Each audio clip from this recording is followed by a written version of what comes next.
this is the events committee.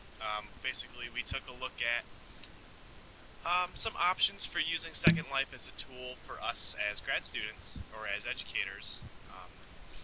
Looking at what kinds of events could we have in Second Life that may be, you know, easier or more beneficial to do than in real life.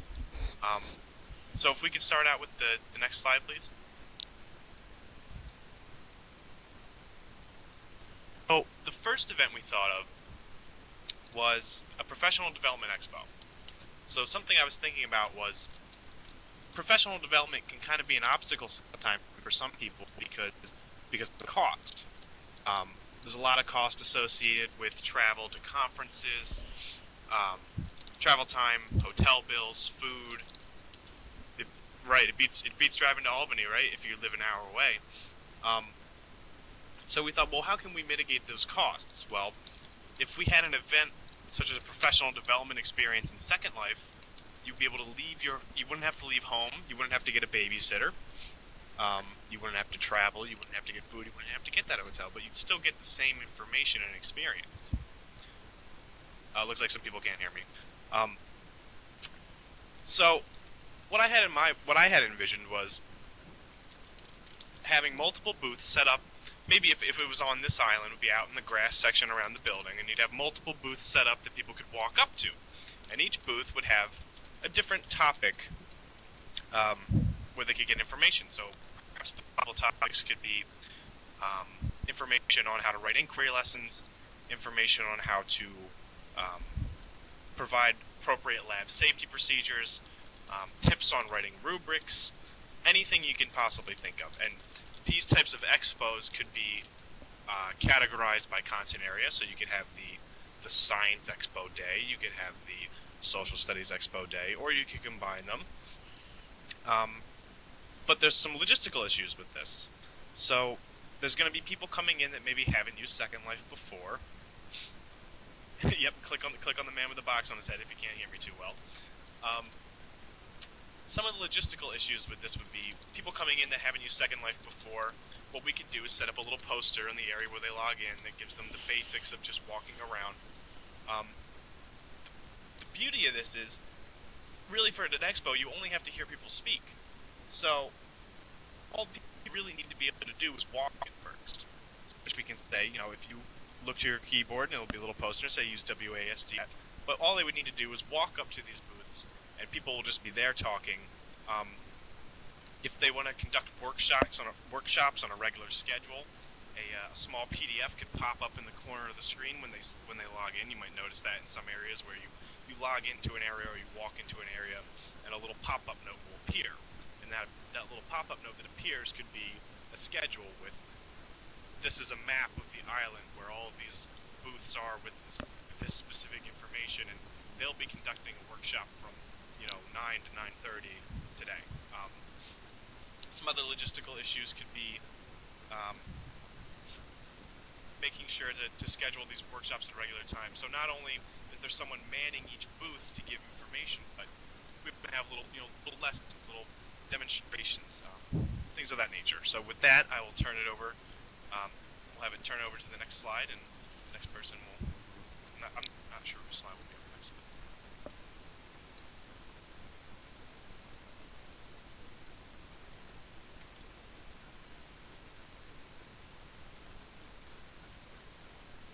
Slide, Megan.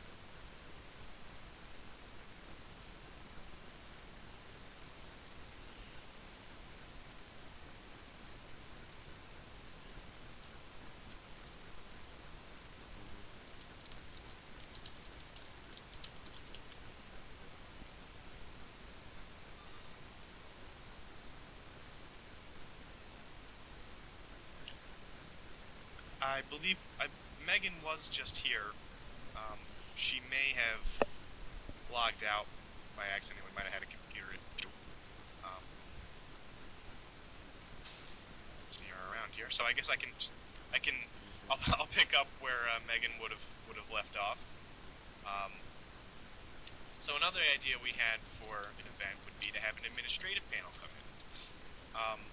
And basically what we would look for is a roundtable discussion with administrators from real high schools. So superintendents, principals, heads of departments, and they could all sit down with students, with MAT students, and have some discussions with us as to what are they looking for in new teachers. If they were on a hiring committee, what would they want out of us as a new teacher? How would they expect us to act? What would they expect to see on our resume? What skills would they expect us to have? Oh, Megan's back. Good. I don't want to steal too much of her thunder here, so I'll give her a second to be reborn here in the front of the stage.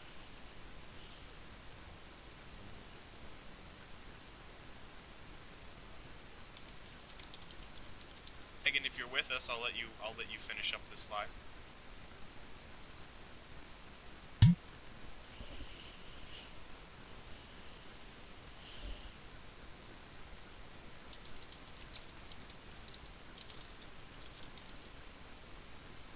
So I'll continue.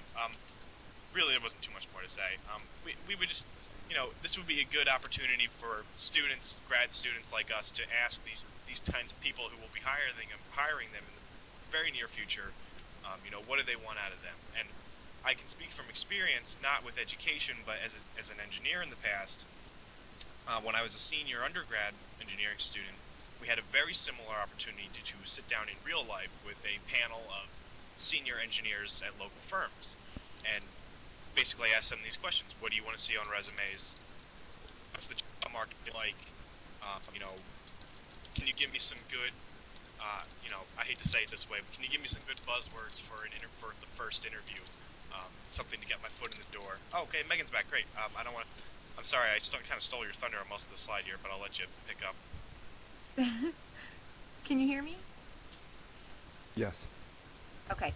I have no idea what you already said, Larry, and if that was Larry that was just speaking.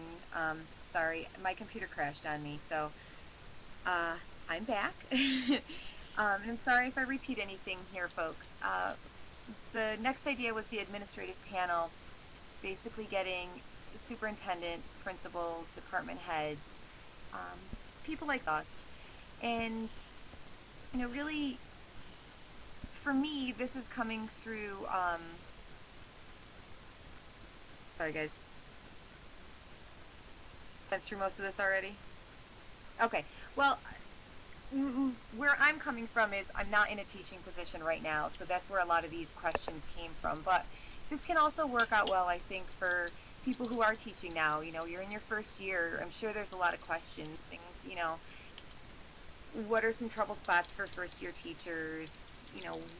What are the best steps for you to take if you do run into a problem? Things like that.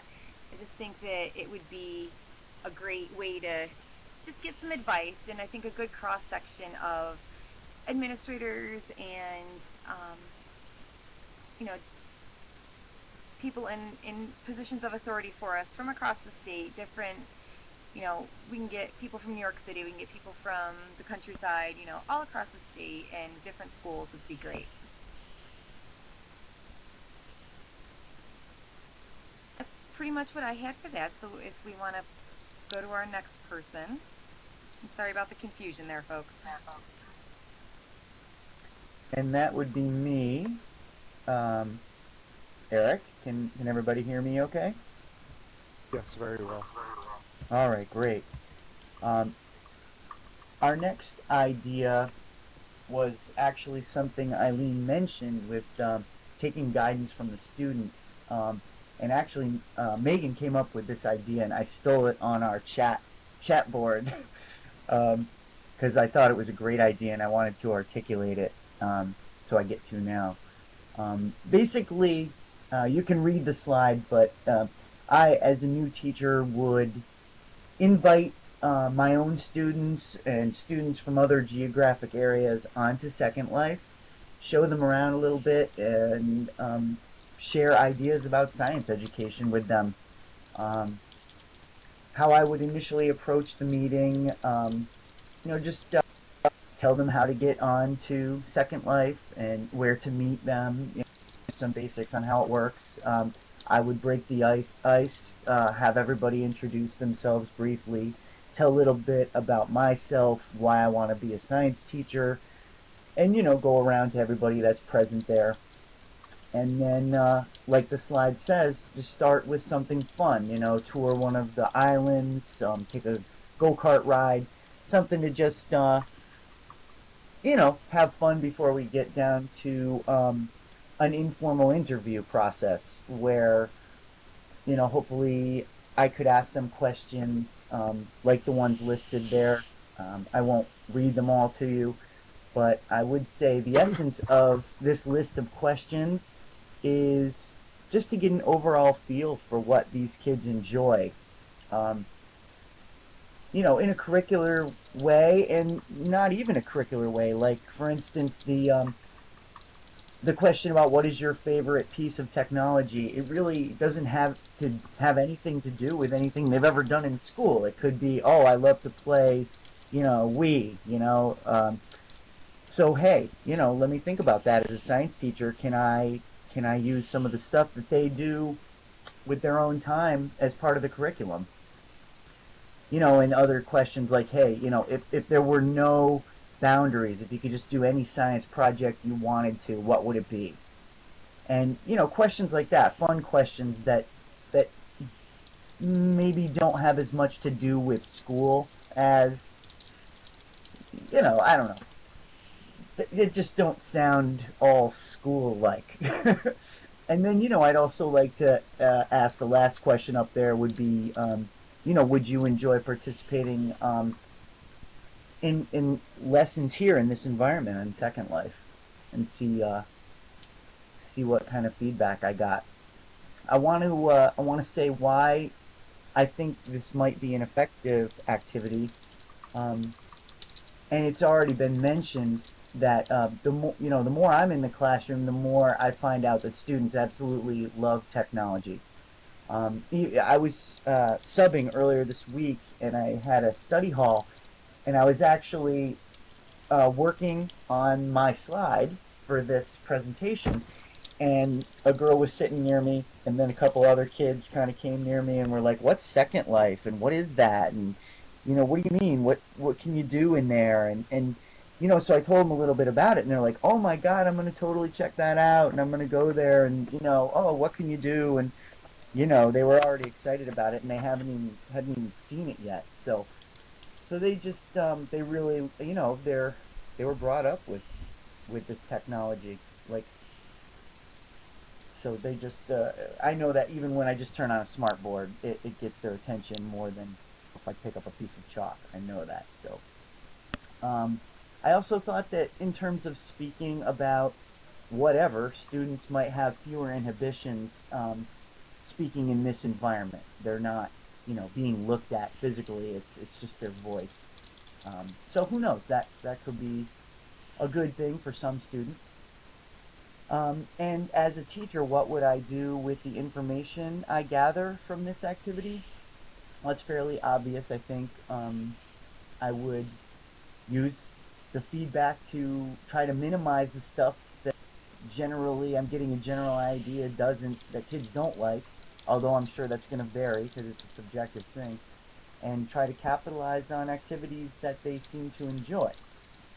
I'll use that information to design lessons and choose pedagogies and motivational techniques, differentiate my instruction, see if I can see any patterns from the various locations where different students are from, and, even arrange my classroom around their responses to some of my questions.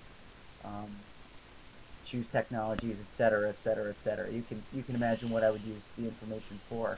Um, yeah, and in closing on this slide, I'd just like to say one of the main reasons I really like this particular proposal is it really underscores the fact that I, as a teacher, need to always be learning from my students, and it's a constant process of receiving feedback from them and then, amending my techniques based on what's working and what's not and what they have to say about it. So that's it for that slide. Thank you. Very nice.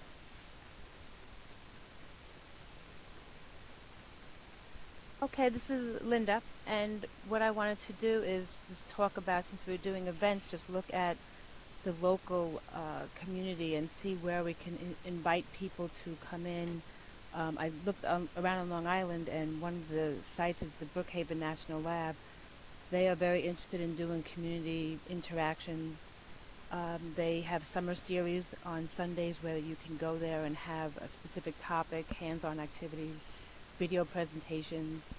So I just put a couple of the video recordings on the slide so that people can go onto them and see what they're about. We also on Long Island have Cold Spring Harbor National Lab.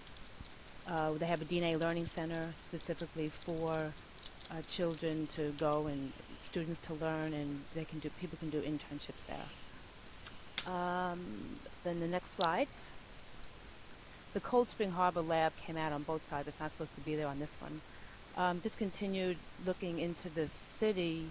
The Bodies Expo was a phenomenal place to go and just see the events, but possibly having that or somebody from that exhibit being able to come in, one of the live people, being able to come in to talk about the different muscles in the human body and the interactions and stuff. There's also a new one called, I can't read the beginning of the slide, In the Dark. Can't see what that says right now. But it's where the setup is that you would walk in and you can't see anything. It would be as if you were blind. So you walk around, you have to eat, you have to cross the street, and you have to do all these activities as if you were not able to see, and then have a conversation with somebody who actually is blind at the end. So again, invite them to come in and participate. So that was another, I gave just the information about that site too. And the next slide.